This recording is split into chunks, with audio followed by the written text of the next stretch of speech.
as part of efforts to ensure peace and security among neighboring states in Kogi State. The Kogi State government has inaugurated the State Boundary Committee to manage all boundary issues from other states and within. The State Governor Yahaya Bello disclosed this while speaking at the inauguration of the Kogi State Boundary Committee at the Government House in Lokoja at the weekend.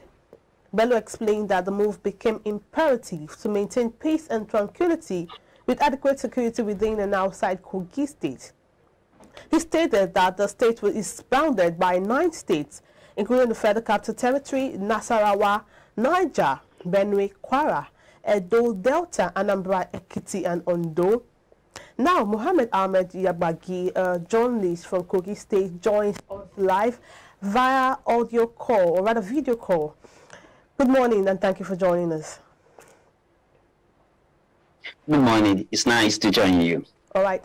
Let's look at the insecurity in Nigeria. Now, Kogi State has a lot of states surrounding it, so it's more like every state has a border, or some of the states has borders, share borders with Kogi State. That means from within insecurity in Ondo, it's easy to move to Kogi, insecurity in the FCT, moving to Kogi and what have you. So looking at what the state government had done or is doing with the issue of securing those borders, do you think it's a step in the right direction?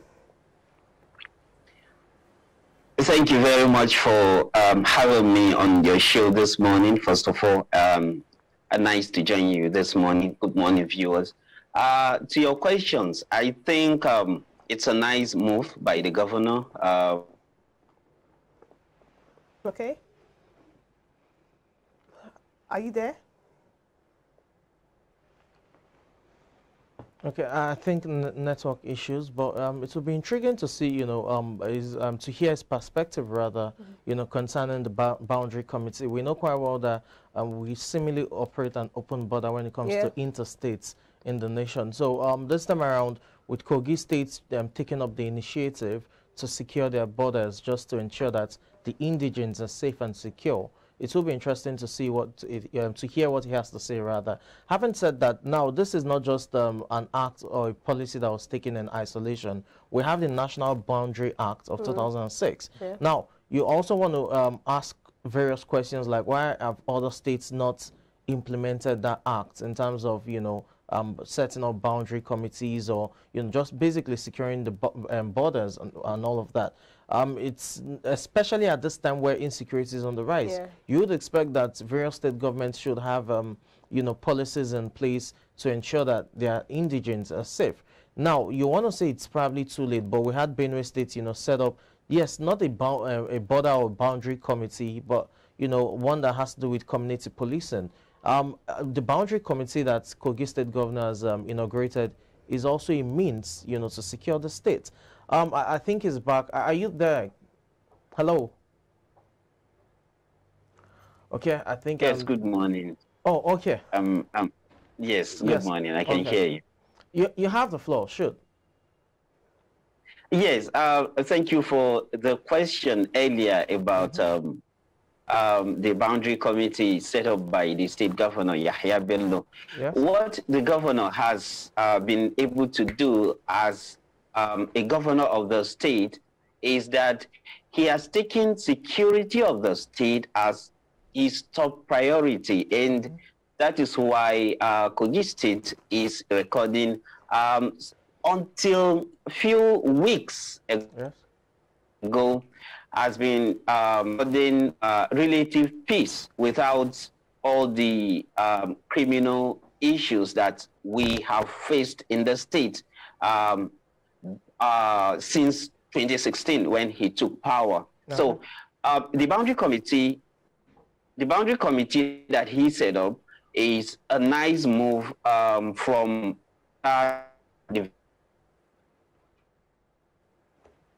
Okay, I think the network has been friendly, and but it would have. I'm sure we'll get him back as soon as possible. But I think the governor has done the right thing in setting up, these boundaries in the FCT. Okay. 9 states, including the FCT. Now, Kogi is the epicenter of this country. Kogi is like the transit point between the north and the south. If you're coming from the north to the south, of course, you must pass through Kogi State. If you're using the roads dilapidated as they are, you must use Kogi State. If you're going to the north from the south, you must also pass through Kogi State. And interestingly, Lokoja, the capital of the state, is like the heartbeat of the nation currently, because you must pass through it whether going to the north or the south using vehicles. So that is why it is interesting, the fact that the governor was able to take the decision of coming up with this boundary committee to look at, to, forestall any form of interstate, clash, pouring into the state. I'm sure that is why the governor decided to come up with that committee. Something is actually missing. A lot of communities are actually going through crisis in Kogi State currently as we speak. Most of them are boundary towns and villages, where hoodlums come in from other states to attack the people, and some of them run back to their states, while others have actually stayed in Kogi State. Like, we have a border town between Kogi and Benue State called Bagana. It is a riverine community in Omala local government area, where you have a lot of refugees scattered all around the country currently. They suffer attacks from the Agatu speaking people from Benue State who come in to attack them. I think some of those attackers have actually taken hold of that community currently as we speak. And there are a few other towns as well in Oguma, which also is a borderish town. Allow me to use that word. A borderish town between Kogi and Nasarawa State is also suffering its own, although its own is an internal crisis that they suffer between the Basa and the Igbira people in Oguma. So these are some of the things we suffer. I'm sure with this community that has been set up by the state governor, I am sure some of those things, I'm sure some of those things will be actually addressed. And hopefully those who are, suffering the consequences of this, intercommunal clashes will find some respite and, go back to their various homes. Okay, for all of these, border disputes that you've talked about, especially those affecting, the Kogi rural communities and villages, is there any place, where the state government, or is there any plan rather in place where the state government will probably set up community policing, in terms of ensuring that those rural areas, those border towns are secure? I'm asking because for the boundary committee, yes, we know they have a task at hand, but they are not a security unit like maybe you are Motekun or other forms of regional security outfits or community policing units that would ensure security in those towns. So will there be an extension of the boundary committee in terms of having a security outfit to secure those towns? Thank you for this interesting question. When the issue of community policing started under this administration of President Buhari, no, under the administration of President, I'm talking about this country now. Yes. Under the administration of President Muhammad Buhari, Yahya Bello was at the forefront of the governors that needed community policing. Indigenous policing. The Southwest governors were smart enough to come up with the Amotekun. The Amotekun to be their own community police that would, you know, bring about the security of their people. And if you remember, the Amotekun issue came about when the Fulani attacks became too much. Yes. And so they needed an indigenous security outfit that would, you know, checkmate activities of people from across those states in the southwest. Now, Kogi has not succeeded to come up with a formal security outfit, but Kogi State has one of the most functioning vigilante groups cut across all the wards of the state. All the wards, that means in the 21 local government areas and across the wards that make up those local government areas, Kogi State has one of the most successful vigilante groups supported by the government, being paid from the coffers of government. But what's the... Can I go on, please? Yes, you can, you can. Yes. So what the government, one mistake the government has made is to politicize recruitment of personnel into this vigilante groups. Yes. Yes, that is one mistake it has made. Okay. So some... Sorry, let me ask, please. I'm sorry to interrupt you here, but let me ask. You said the vigilantes are, you know, well supported by the government and funded, which is quite good. But is there a legislation backing them, making them official in that sense, in terms of, you know, setting up the vigilante as, you know, a security corps? Do you understand what I'm saying? I understand what you're saying. Okay. Kogi State Governor Yahya Bello. Is there a law backing the vigilantes? Appeal to the State House of Assembly in connection to this. The committee stage, the third reading and the passage is what's left. I'm not sure that has been passed yet, but Yahya Bello has come up with that outfit. Okay. And when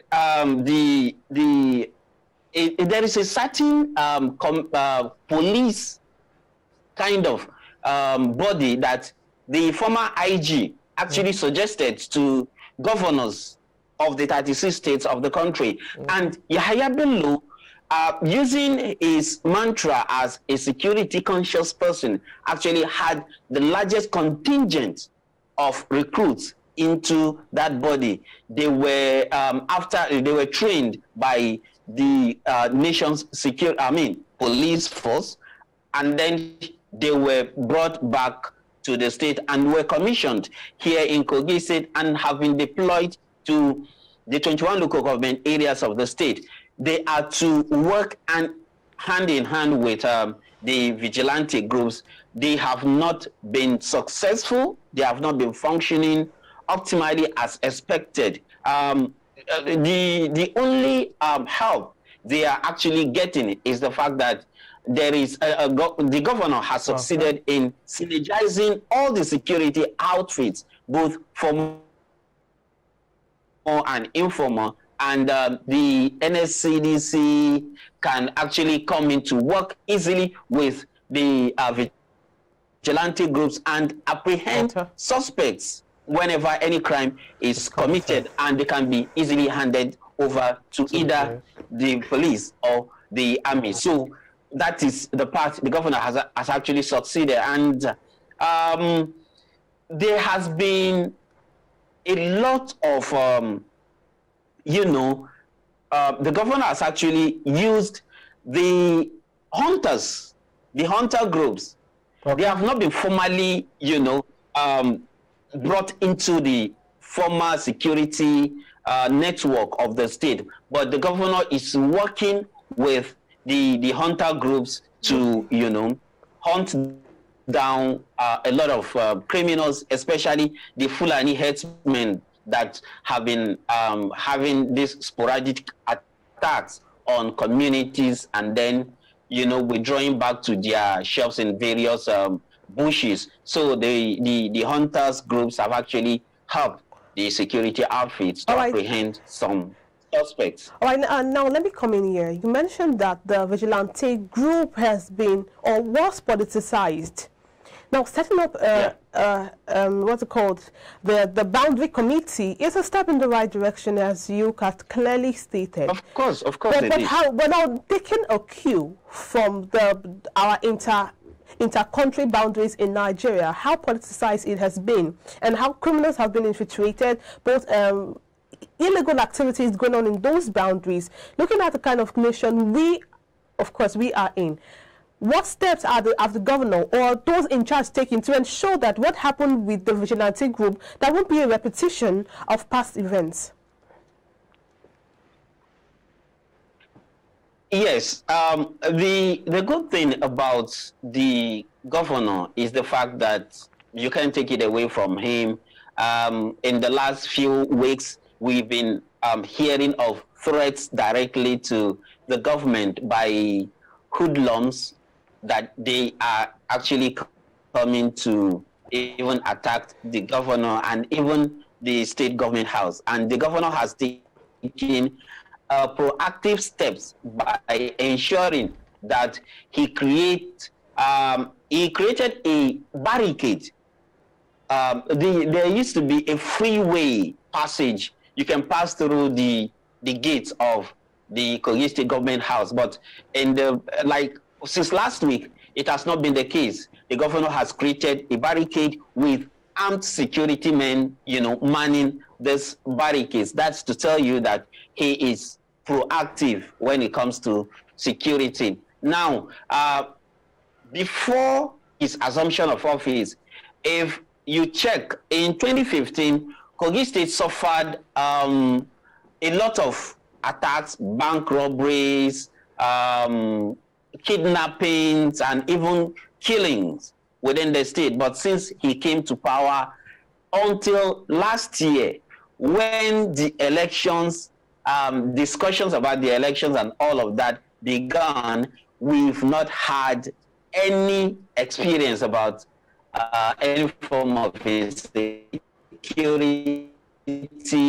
with a few attacks and kidnappings here and there, but we've not had it major as we've been having before his administration. So you cannot take that away from him. And so back to your question properly, I am hoping that this, you know, interboundary committee is not politicized, because the membership, I can say, are people that we are hoping can do the job, because it is one thing to have hopes, and it is another thing to see the, you know, prosecution of assignments given to individuals. So we are hoping something can be done. And the governor is actually good at setting up committees to quickly look at remote and immediate causes of interboundary crisis. He did that with the Ogan and Nugu crisis, which happened about 30 years ago, yes. In Ogan and Nugu, that is in Dekina local government area, a town that shares border between Dekina and Basa local government areas. There was a crisis and a few killings there. He set up a committee that looked at the causes of the crisis and made a recommendation which the governor promised to implement, and which he actually did. So he's pretty good at that. We're hoping that this interboundary committee will bring a lasting peace to the various communities. Well, you actually just preempted my next question. Well, I think you have answered it already, because I was going to ask for Kogi State to share boundaries with 9 states. It means there's a sort of relationship, both trade relationship, you know, living relationship with these people. So I just wanted to be sure that with this boundary committee, the free flow of movement from these communities into Kogi State and back and forth, we hope that it won't cause some form of community clashes or inter-community clashes, because it could form a sort of enmity, you know, because there's no free flow anymore. Now thinking that this state in itself is trying to restrict them from entering, even knowing that they're having issues within. So I just want to be sure that there won't be any form of enmity between both communities. Yes. Listen, it's interesting the point you made about intercommunal relationships which have existed in Kogi State. Kogi State is actually a mini Nigeria. There's no ethnic group you're looking for in this country that does not exist in Kogi State. No ethnic group. Okay. Any ethnic group you're looking for, they all exist in Kogi State. Like there is a community called Ogugu in Olamaboro local government area of the state. It is Olamaboro is one of the local government areas in Kogi East. They are majorly the Igala speaking people. But you go to Ogugu community, you see a particular area or enclave where almost everybody there speaks Igbo. And Igbo is not recognized as one of the indigenous languages of Kogi State. But Ogugu, interestingly, shares boundary with Enugu, Benue, and Anambra State. So that's to tell you how interconnected we are. I mentioned Bagana as a community earlier. Agatu is not recognized as an ethnic group or a language in Kogi State. They are majorly found in Benue. But you go to Bagana, you find a lot of persons that speak Agatu fluently and understand Agatu, and their everyday interaction is in that language. You go to other parts of the state, you find the same. Okay, in Lokoja local government, Nupe is recognized as one of the languages. In 30 seconds, so I think you should just summarize. We have less than 30 seconds to finish this conversation. Are you there? Oh, well, I think we lost him at this point where I was just trying to get his final thought. But can you hear me? Oh, well, irrespective, I guess he has made his point clear. Definitely. And that the governor is has done. Are you there? Okay, please, in 30 seconds, we don't have so much time to continue the conversation, please. Yeah. Okay, so just wrap up, please. Yes. So I was saying that Kogi State actually has a good intercommunal relationship with a lot of communities that borders it. It is just that in every community you will find some few bad elements. These are the ones that are actually trying to bring some form of face-off between Kogi and those states. But I am sure we all know that Kogi is one of the most peaceful states in this country. All right, a good place to wrap it up here. Thank you so much, Mohammed Ahmed, for joining us on the show this morning. Thank you for having me. All right. Thank you for having me. Yeah, something quick. Let's just wrap up. With what the Kogi State government has done, I just hope other states take a cue from it and not just create boundary committee, but also ensure that there is an intercommunal relationship, just so that there's no clash here and there, irrespective. Make them understand that that's the reason we have to do this for safety of both your community and our community. Yes. Now, step in the right direction there. That was journalist joining us from Kogi State. We'll take a short break now. We have more interesting segment for your viewing pleasure on the show this morning. Kindly stay with us.